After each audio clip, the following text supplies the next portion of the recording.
Greetings, citizens of the world. For some time now, we have observed the overreaching arm of the government against the ever-growing world of technology. This fear has caused the destruction of due process, the weakening of constitutional rights, and has given full authority to the discretion of prosecutors. Due to this fear, we have seen how the law has wielded more authority to exercise control, in the interests of oppression or personal gain. We have been watching and waiting for almost 6.5 years, due to an overzealous prosecutor. On January 6, 2011, Aaron Swartz was killed because he was forced into playing a game he could not win, a zero-sum. The prosecutor aligned a highly disproportionate sentencing that was made possible due to the current form of an outdated and poorly envisioned legislation, written to be so broadly applied as to make a felony crime out of violation of terms of service. This legislation is known as the Computer Fraud and Abuse Act, also known as the CFAA.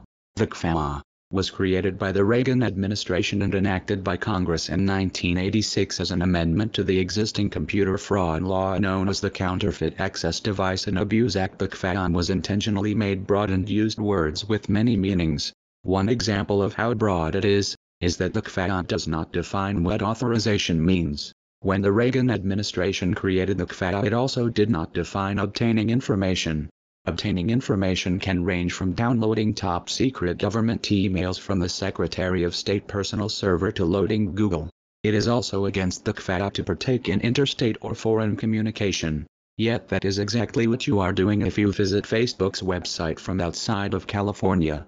The CFAA is so dangerous that you can end up facing hundreds of years in prison for sharing a link, or face jail time and a fine for adding a number to the end of a URL, or expose a rape and receive a higher sentence than those that committed the rape, or facing a decade behind bars for being entrapped by the FBI, or being tortured and caged for helping out WikiLeaks expose a possible false flag, or facing a life sentence for allegedly bringing attention of the death of Aaron Swartz. On June 20, 2013, Aaron's law was introduced into Congress as an amendment to the CFAA. If enacted, it would provide definitions to broad words that could be used multiple ways, limit the ability to charge multiple times for a single act, and makes punishment proportional to the crimes committed. Since July 15, 2013, it has not moved from the Subcommittee on Crime, Terrorism, Homeland Security, and Investigations. We have felt within our hearts a burning rage in reaction to these events. But we have not allowed ourselves to be drawn into a foolish and premature response. We have bidden our time, operating in the shadows, adapting our tactics and honing our abilities. We have allowed the FBI and its masters in government, both the puppet and the shadow government that controls it, to believe they had struck a crippling blow to our infrastructure, that they had demoralized us, paralyzed us with paranoia and fear. We have held our tongue and waited. We have not taken this action lightly, nor without consideration of the possible consequences. With the extradition of Lori lingering, the attack on cryptography, and with the crackdown on innovators, we can wait no longer.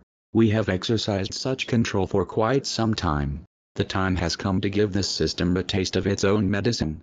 There is nothing quite as educational as a well-conducted demonstration. In this coming September, Operation Stand Up to the CFAA will commence. The mission of this operation is to come in peaceful protest to find a legal resolution to this crisis. But first, certain things need to happen. There must be a solemn commitment to freedom of the Internet, this last great common space of humanity, and to the common ownership of information to further the common good. We will first start September off with phase 1 of 3. First phase is a social media storm to make citizens re-aware of Aaron and what is at stake. After the social media storm, we will engage in phase 2, an international call flood to Congress advising them that we are still here and that the information age relies on getting Aaron's law passed. Once the second phase is completed, we will protest together as one at our local government offices. May it be from local city council offices to each of our state capitals as well as the White House. For dates, times, and phone numbers, follow Aaron's Law 2017, StandUpToCFAA and the WETA Coalition on Twitter. People often ask me, what's going to happen? And the answer is it's up to you, right? You get to decide what will happen. This isn't something playing out on a stage somewhere where big giants fight each other and you get to sit and munch popcorn. This is a fight you can join in, right? So if you go to demandprogress.org and sign up, We have actions every week. There are bills that are coming up that could crack down on internet freedom. There are companies trying to abuse their power. And it's up to all of us to stop them. We make it really easy to call your congressman, to call these companies, to write letters, to file lawsuits. All of these things that we can do as citizens are now made super easy because of the internet. And so we've got to take advantage of that to protect the internet. It's up to you. I know.